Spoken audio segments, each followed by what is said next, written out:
would say that the Monarchs were always a good team.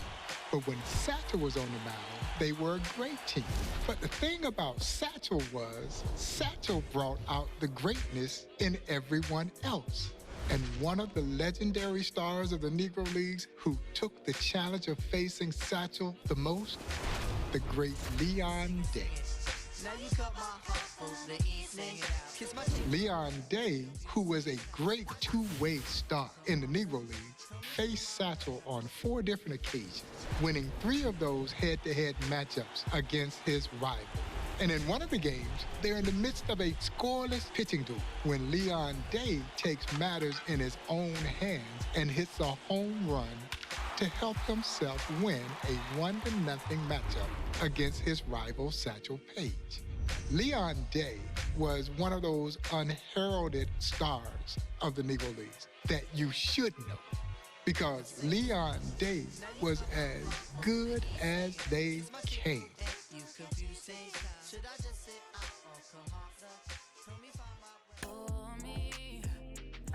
The legendary Hall of Famer Monty Irvin would say, if you saw Bob Gibson pitch, then you saw Leon Day pitch. That Gibby had nothing on the uber-competitive Leon Day, who at first glance you wouldn't think was necessarily a great athlete. Oh, but he was. Standing 5'7" tall, weighed about 170 pounds of pure fearlessness and competitiveness. Leon Day, as Larry Doby would describe, I never saw a major leaguer that was better than Leon Day. I never saw a pitcher better than Leon Day.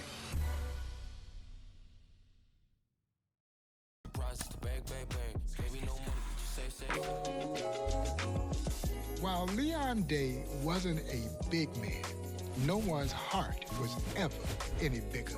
He was as competitive as they came. His widow Geraldine Day once told me, when he was asked about his best pitch, he said, oh, my best pitch is my dust-off pitch. She said, well, what is that? He said, I would knock them down, they would dust themselves off, and then I'd knock them down again. Leon Day not only threw that dust-off pitch, but he threw the full assortment. Dominating fastball, great breaking ball, dogged determination, and is what led this gentle giant into the National Baseball Hall of Fame.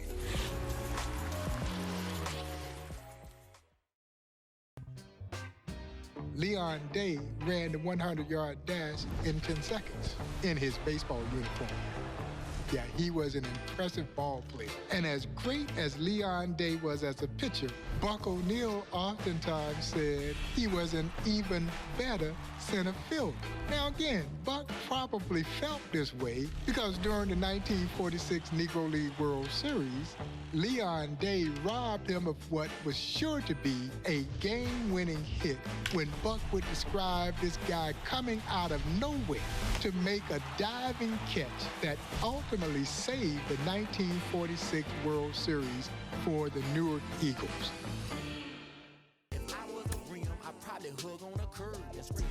While a lot of baseball fans recall Bob Feller's opening day no-hitter, and a lot will say that's the only time that has ever happened in professional baseball. But that's not true.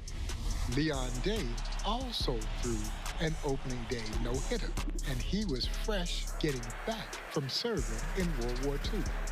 Leon Day and Hall of Famer Willard Brown were both in the U.S. Army, and both were part of the invasion of Normandy during World War II.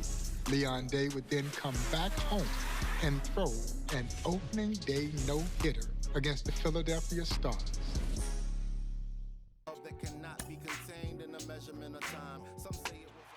Leon Day punched out a lot of hitters during his time playing baseball.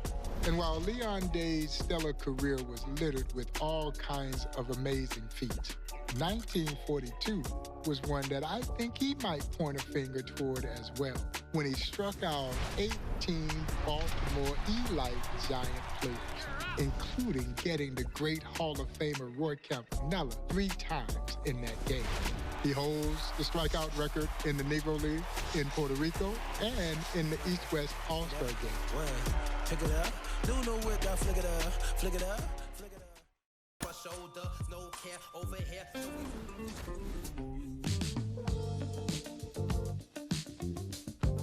Here at the Negro Leagues Baseball Museum on our Field of Legends, Leon Day is standing out in right field. He's in right field because all the statues were based on when these legendary stars were inducted into the National Baseball Hall of Fame. Keep in mind that Leon Day played every position except for catcher. During his stint in the Negro Leagues, he was likely the most versatile player playing the game at that time. Leon Day was the last Negro Leaguer to still be alive to learn that he was going into the National Baseball Hall of Fame. Sadly, 6 days later, this legendary player passed away. But at least he knew he had finally taken his place in the National Baseball Hall of Fame.